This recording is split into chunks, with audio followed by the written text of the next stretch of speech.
नमस्कार दोस्तों, मैं इस चैनल पर उत्तर प्रदेश का साप्ताहिक करंट अफेयर कवर करूंगा। इस वीडियो में मैं फरवरी के अंतिम सप्ताह का करंट अफेयर कवर किया हूं। चलिए वीडियो को स्टार्ट करते हैं। वीडियो अगर पसंद आए तो वीडियो को लाइक, शेयर और चैनल को सब्सक्राइब कर लें। पहला टॉपिक है, उत्तर प्रदेश में गेहूं की खरीद 1 मार्च से शुरू होगी। यह राज्य के सभी 75 जिलों में खरीद की जाएगी और रबी विपणन के लिए वर्ष 2025-26 के लिए भारत सरकार द्वारा कितना गेहूं का समर्थन मूल्य तय किया गया है तो वह 2425 रुपए प्रति क्विंटल। यह याद रखिएगा आप लोग, एग्जैक्ट डेटा एग्जाम में पूछता है। गेहूं विक्रय के लिए ऑनलाइन कृषक पंजीकरण इस पर किया जाएगा तो 1 जनवरी 2025 से fcs.up.government.in पर किया जाएगा। अगला टॉपिक है, गोंडा में राष्ट्रीय विज्ञान दिवस पर अंतर्राष्ट्रीय कॉन्फ्रेंस आयोजित हुआ था 28 फरवरी 2025 को। गोंडा के लाल बहादुर शास्त्री डिग्री कॉलेज में इसका आयोजन किया गया था। इस कार्यक्रम का थीम क्या था तो scope of quantum technology in natural sciences इसका थीम था। और इस कॉन्फ्रेंस में कौन कौन से इंपॉर्टेंट देश सम्मिलित हुए थे तो अमेरिका, स्पेन, फ्रांस, स्वीडन के विशेषज्ञ इसमें शामिल हुए थे। नेक्स्ट टॉपिक है, कानपुर में दीदी प्रेरणा कैंटीन की शुरुआत की गई है। यह राज्य ग्रामीण आजीविका मिशन के अंतर्गत शुरू किया गया था। यह 27 फरवरी 2025 को शुरू की गई थी। इस योजना का उद्देश्य क्या था तो इस योजना का उद्देश्य था स्वयं सहायता समूह के सहयोग से राज्य की महिलाओं को आत्मनिर्भर और स्वावलंबी बनाना था। नेक्स्ट टॉपिक है, 27 फरवरी 2025 को कन्नौज में ग्रामीण महिलाओं के लिए राष्ट्रीय कार्यशाला का आयोजन किया गया था।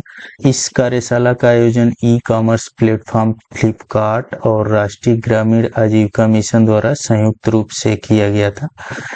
इस कार्यशाला का उद्देश्य क्या था तो ग्रामीण महिलाओं, कारीगरों और स्वयं सहायता समूहों को सक्षम बनाना है। महाकुंभ 2025 डिजिटल हैकाथन का समापन हो गया है। यह 26 फरवरी 2025 को महाकुंभ के समापन के साथ ही इसका समापन हुआ है। इस हैकाथन का आयोजन उत्तर प्रदेश सरकार तथा भारत सरकार के mygov.in पोर्टल ने संयुक्त रूप से किया था। यह हैकाथन महाकुंभ की पहुंच, सांस्कृतिक जुड़ाव, डिजिटल इंटीग्रेशन और समग्र सुविधा को बढ़ाने के लिए नए विचारों को आमंत्रित करने के लिए था। यह हैकाथन 9 दिसंबर 2024 से 6 फरवरी 2025 तक चला। इस हैकाथन के प्रथम 3 विजेताओं को क्रमशः 20, 15 और 10,000 की सम्मान राशि प्रदान की जाएगी। महाकुंभ में हैंड प्रिंट लेने का विश्व रिकॉर्ड बना है। कैनवास पर रिकॉर्ड 8 घंटे में 10,000 लोगों के हैंड प्रिंट लिए गए हैं। यह 25 फरवरी 2025 को प्रयागराज में आयोजित किया गया था और उसी में यह विश्व रिकॉर्ड बना है। इससे पूर्व यह विश्व रिकॉर्ड प्रयागराज में ही अर्ध महाकुंभ में के दौरान हुआ था, जब वह वर्ष 2019 में 7,500 लोगों के हैंड प्रिंट लिए गए थे। नेक्स्ट, महाकुंभ में स्वच्छता का भी विश्व कीर्तिमान बना है। इस दौरान एक साथ लगभग 15,000 सफाई कर्मियों ने सफाई कार्य किया। यह 24 फरवरी 2025 को संगम नगरी प्रयागराज में आयोजित किया गया था, जो स्वच्छता का विश्व रिकॉर्ड स्थापित हुआ। यह सफाई अभियान Guinness book of world record में शामिल हुआ। यह दुनिया का सबसे बड़ा सामूहिक सफाई अभियान था। इसी हफ्ते प्रयागराज महाकुंभ 2025 का समापन हुआ है। यह प्रयागराज जो है गंगा, यमुना और अदृश्य सरस्वती का संगम है। संगम नगरी में 26 फरवरी को महाशिवरात्रि के दिन अंतिम महास्नान के साथ कुंभ का समापन हुआ। महाकुंभ 2025 13 जनवरी पौष पूर्णिमा से प्रारंभ होकर के 26 फरवरी महाशिवरात्रि तक चला। यह डेट आप लोग याद रखेंगे, यह डेट पूछा जा सकता है कब से कब तक चला है महाकुंभ 2025। इस महाकुंभ में लगभग 60 करोड़ लोग संगम में पवित्र डुबकी लगाए थे। नोएडा में इलेक्रामा 2025 का समापन हुआ। इस आयोजन के दौरान भारत सहित दुनिया भर के विद्युत और ऊर्जा तकनीकों का प्रदर्शन किया गया। 26 फरवरी 2025 को नोएडा के इंडिया एक्सपो मार्ट में इसका समापन हुआ। यह दुनिया का सबसे बड़ा इलेक्ट्रिकल शो था। यह कार्यक्रम 22 से 26 फरवरी 2025 तक आयोजित किया गया। यह इसका 16वां संस्करण था, यह याद रखेंगे आप लोग। इलेक्रामा जो है किसका शो था, तो इलेक्ट्रिकल का शो था। ठीक है। नेक्स्ट, बलरामपुर जनपद में ओपन स्टेट महिला हॉकी प्रतियोगिता का आयोजन किया गया।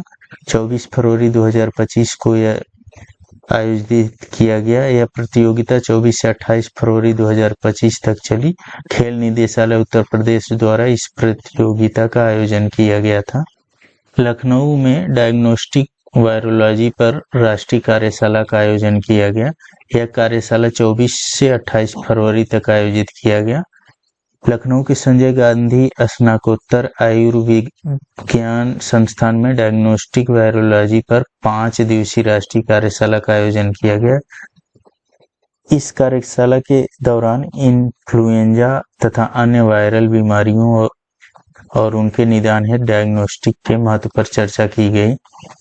लखनऊ में ही आरबीआई द्वारा वित्तीय जागरूकता कैंप का आयोजन किया गया। 24 फरवरी 2025 को भारतीय रिजर्व बैंक द्वारा वित्तीय जागरूकता कैंप आयोजित किया गया था लखनऊ में। इस जागरूकता अभियान की मुख्य थीम थी वित्तीय समझदारी समृद्ध नारी। ठीक है, यह याद रखेंगे आप लोग। आरबीआई द्वारा जो जागरूकता कार्यक्रम किया गया था लखनऊ में, उसका थीम क्या था। आरबीआई द्वारा यह आयोजन ग्राम पंचायत अस्थि में किया गया था। नेक्स्ट, वाराणसी में काशी तमिल संगमम केटीएस 3.0 का समापन हुआ। इस बार यह कार्यक्रम 15 से 24 फरवरी के बीच आयोजित किया गया था। इस बार यह कार्यक्रम 15 से 24 फरवरी के बीच आयोजित किया गया था। शिक्षा मंत्रालय, भारत सरकार और उत्तर प्रदेश सरकार द्वारा संयुक्त रूप से इस कार्यक्रम का आयोजन किया गया। इस प्रतिष्ठित सांस्कृतिक पहल का उद्देश्य तमिलनाडु और काशी के बीच प्राचीन सभ्यतागत संबंध का उत्सव मनाना और उसे मजबूत करना था। इस वर्ष के आयोजन का मुख्य विषय सिद्ध चिकित्सा प्रणाली, शास्त्रीय तमिल साहित्य में ऋषि अगस्त्य के महत्वपूर्ण योगदान और राष्ट्र की सांस्कृतिक एकता में उनके योगदान पर भी बल देना था। इस कार्यक्रम के दौरान काशी में ऋषि अगस्त्य को समर्पित एक प्रदर्शनी भी आयोजित की गई थी। काशी तमिल संगमम की शुरुआत प्रधानमंत्री नरेंद्र मोदी ने की थी। इसका पहला संस्करण 16 नवंबर से 16 दिसंबर 2022 तक आयोजित किया गया था। पीलीभीत में भारत नेपाल मैत्री महोत्सव का समापन किया गया। इस कार्यक्रम का आयोजन उत्तर प्रदेश सरकार के संस्कृति विभाग और नेपाल सरकार के सहयोग से किया गया। पीलीभीत जनपद में 23 फरवरी 2025 को यह महोत्सव किया गया। भारत नेपाल के मध्य आपसी सांस्कृतिक संबंधों को बढ़ावा देने के उद्देश्य से इस कार्यक्रम का आयोजन 22 से 23 फरवरी के बीच किया गया था। इस वर्ष यह आयोजन भारत नेपाल पर स्थित 7 जिलों पीलीभीत, श्रावस्ती, महाराजगंज, लखीमपुर, बहराइच, सिद्धार्थनगर, बलरामपुर, यह जो जिले हैं उत्तर प्रदेश के, यह नेपाल से टच करते हैं। ठीक है। इस कार्यक्रम का आयोजन उत्तर प्रदेश सरकार के संस्कृति विभाग और नेपाल सरकार के सहयोग से किया गया था। इस आयोजन में भारत नेपाल सांस्कृतिक मैत्री यात्रा, लोक नृत्य, व्यंजन और हस्तशिल्प प्रदर्शनी, फ्यूजन बैंड शो और फोटोग्राफी प्रतियोगिता आयोजित की गई थी। आगरा में ताज महोत्सव 2025 का आयोजन किया गया। इस आयोजन का उद्देश्य उत्तर प्रदेश में पर्यटन को बढ़ावा देना है। यह आयोजन 18 फरवरी से 2 मार्च 2025 तक हुआ। यह आयोजन आगरा में ऐतिहासिक ताजमहल के पूर्वी द्वार के पास स्थित शिल्पग्राम में हुआ था। इस महोत्सव की शुरुआत 1992 में हुई थी। नेक्स्ट है, वाराणसी में अंतर्देशीय जलमार्ग प्राधिकरण का क्षेत्रीय कार्यालय का उद्घाटन किया गया है। इसका उद्घाटन 20 फरवरी 2025 को किया गया है। भारतीय अंतर्देशीय जलमार्ग प्राधिकरण ने जनवरी 2025 में वाराणसी में अपने मौजूदा उप कार्यालय को पूर्ण क्षेत्रीय कार्यालय में उन्नत करने का फैसला लिया है। वाराणसी के अतिरिक्त IWAI के वर्तमान में गुवाहाटी, पटना, कोच्चि, भुवनेश्वर और कोलकाता में 5 क्षेत्रीय कार्यालय हैं। ठीक है। नेक्स्ट, अगला टॉपिक है उत्तर प्रदेश का बजट। इसको मैं अलग से कवर करूंगा। फिलहाल कुछ मुख्य पॉइंट देख लेते हैं। वित्त मंत्री सुरेश खन्ना, जो उत्तर प्रदेश के वित्त मंत्री हैं, वह 20 फरवरी को उत्तर प्रदेश का बजट विधानसभा में प्रस्तुत किए थे। इसके अंतर्गत राजस्व बजट को दिखाया गया था जो 79.5 करोड़ था। और यह बजट टोटल कितना था, इसका अमाउंट, यह अमाउंट एग्जैक्ट याद रखना है आप लोगों को, एग्जाम में यह पूछता है। ठीक है, 8.08 लाख करोड़ का बजट प्रस्तुत किया गया है। बजट में नई योजनाएं कितने रुपए की घोषित की गई हैं, तो है 28,478 करोड़ रुपए की नई योजनाएं घोषित की गई हैं। ये ऐसे एग्जैक्ट डेटा आप लोग याद रखिएगा इसको। नेक्स्ट, बजट में कुल प्राप्तियां कितनी हैं, तो वह है 7.79 लाख करोड़, और इसमें राजस्व प्राप्तियां 6.62 लाख करोड़। पूंजीगत प्राप्तियां कितनी हैं, तो 1.16 लाख करोड़ की पूंजीगत प्राप्तियां हैं। यह कुछ इंपॉर्टेंट चीजें हैं। नेक्स्ट, इसमें कुछ और इंपॉर्टेंट चीजें देख लेते हैं। जैसे इसमें जो है टोटल राजकोषीय घाटा कितना है, तो राजकोषीय घाटा जो है 91,000 करोड़ के आसपास राजकोषीय घाटा है, जो जीडीपी का कितना है 2.97 है। ठीक है, और इसके संबंध में कुछ मुख्य तथ्य देख लेते हैं। तो नगर निगमों के अलावा प्रदेश के जनपद मुख्यालय के 58 नगर निकायों को आदर्श स्मार्ट नगर निकाय के रूप में विकसित किया जाएगा। बलिया तथा बलरामपुर जनपद में स्वशासी राज्य चिकित्सा महाविद्यालय की स्थापना की जाएगी। आयुष्मान भारत प्रधानमंत्री जन आरोग्य योजना के अंतर्गत दिसंबर 2024 तक उत्तर प्रदेश में कुल 5.13 करोड़ लोगों को आयुष्मान कार्ड बनाए गए हैं। आयुष्मान कार्ड बनाने में पूरे देश में उत्तर प्रदेश प्रथम स्थान पर है। वाराणसी जनपद में राजकीय होम्योपैथिक मेडिकल कॉलेज की स्थापना होगी। नेक्स्ट है, राज्य सरकार द्वारा प्रदेश में 4 नए एक्सप्रेसवेज का फैसला लिया गया है। मेरठ को हरिद्वार से जोड़ने हेतु गंगा एक्सप्रेसवे को विस्तारीकरण किया जाएगा। आगरा लखनऊ एक्सप्रेसवे से गंगा एक्सप्रेसवे कौसिया जनपद हरदोई वाया फर्रुखाबाद तक प्रवेश नियंत्रित ग्रीन फील्ड एक्सप्रेसवे का निर्माण कराया जाएगा। गंगा एक्सप्रेसवे को प्रयागराज, मिर्जापुर, वाराणसी, चंदौली होते हुए सोनभद्र से जोड़ने के लिए विंध्य एक्सप्रेसवे का निर्माण किया जाएगा। बुंदेलखंड रीवा एक्सप्रेसवे का निर्माण प्रस्तावित है। बुंदेलखंड एक्सप्रेसवे के साथ डिफेंस इंडस्ट्रियल कॉरिडोर परियोजना प्रस्तावित है। कुछ अन्य चर्चित पॉइंट देख लेते हैं। तो लखनऊ में आर्टिफिशियल इंटेलिजेंस सिटी का विकास किया जाएगा। लखनऊ में साइबर सुरक्षा टेक्नोलॉजी ट्रांसलेशन रिसर्च पार्क की स्थापना की जाएगी। हथकरघा उद्योग कृषि क्षेत्र के बाद उत्तर प्रदेश का सर्वाधिक रोजगार उपलब्ध कराने वाला विकेंद्रीकृत कुटीर उद्योग है। कोल इंडिया लिमिटेड के साथ उत्तर प्रदेश राज्य विद्युत उत्पादन निगम लिमिटेड द्वारा संयुक्त उपक्रम के रूप में जनपद जालौन में 500 मेगावाट की सौर ऊर्जा परियोजना की स्थापना हुई है।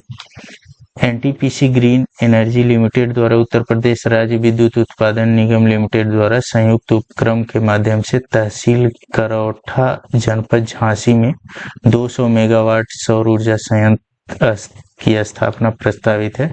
अयोध्या शहर को मॉडल सोलर सिटी के रूप में विकसित किया जा रहा है। इसके अतिरिक्त प्रदेश के 16 नगर निगमों एवं नोएडा शहर को भी सोलर सिटी के रूप में विकसित किया जा रहा है। प्रदेश में सौर ऊर्जा विद्युत उत्पादन को बढ़ावा देने के लिए प्रख्यापित उत्तर प्रदेश सौर ऊर्जा नीति 2022 के अंतर्गत आगामी 5 वर्षों में 22,000 मेगावाट विद्युत उत्पादन लक्ष्य है। प्रदेश की राजधानी लखनऊ के आसपास के क्षेत्र को सम्मिलित करते हुए स्टेट कैपिटल रीजन में 6 जिले क्रमशः लखनऊ, हरदोई, सीतापुर, बाराबंकी, रायबरेली, उन्नाव को सम्मिलित किया गया है। रानी लक्ष्मीबाई स्कूटी योजना के अंतर्गत कॉलेज जाने वाली मेधावी छात्रों को स्कूटी प्रदान किया जाएगा। यह याद रखेंगे आप लोग, रानी लक्ष्मीबाई स्कूटी योजना। विंध्याचल धाम मंडल में मां विंध्यवासिनी राज्य विश्वविद्यालय की स्थापना प्रस्तावित है। आगरा में साइंस सिटी की स्थापना एवं वाराणसी में साइंस सिटी तथा नक्षत्रशाला की स्थापना प्रस्तावित है। प्रदेश स्तर पर एक खेल विश्वविद्यालय का निर्माण जनपद मेरठ में किया जाएगा। वाराणसी जनपद में पीपीपी मॉडल पर अंतर्राष्ट्रीय क्रिकेट स्टेडियम का निर्माण तथा खेलो इंडिया के अंतर्गत वाराणसी के सीगरा स्टेडियम का विकास कराया जाएगा। सीतापुर जनपद के नैमिषारण्य में वेद विज्ञान केंद्र की स्थापना प्रस्तावित है। वर्तमान में प्रदेश में वृक्षादन प्रदेश के भौगोलिक क्षेत्र का 9.96% हो गया है। उत्तर प्रदेश वनावरण व वृक्षादन में वृद्धि के मामले में पूरे देश में द्वितीय स्थान पर है। गोरखपुर जनपद में कैंपियर रेंज के अंतर्गत रेड हेडेड गिद्ध संरक्षण एवं प्रजनन केंद्र देश का पहला गिद्ध प्रजनन केंद्र स्थापित किया गया है। गोरखपुर जनपद में उत्तर प्रदेश वानिकी एवं औद्योगिक विश्वविद्यालय की स्थापना प्रस्तावित है।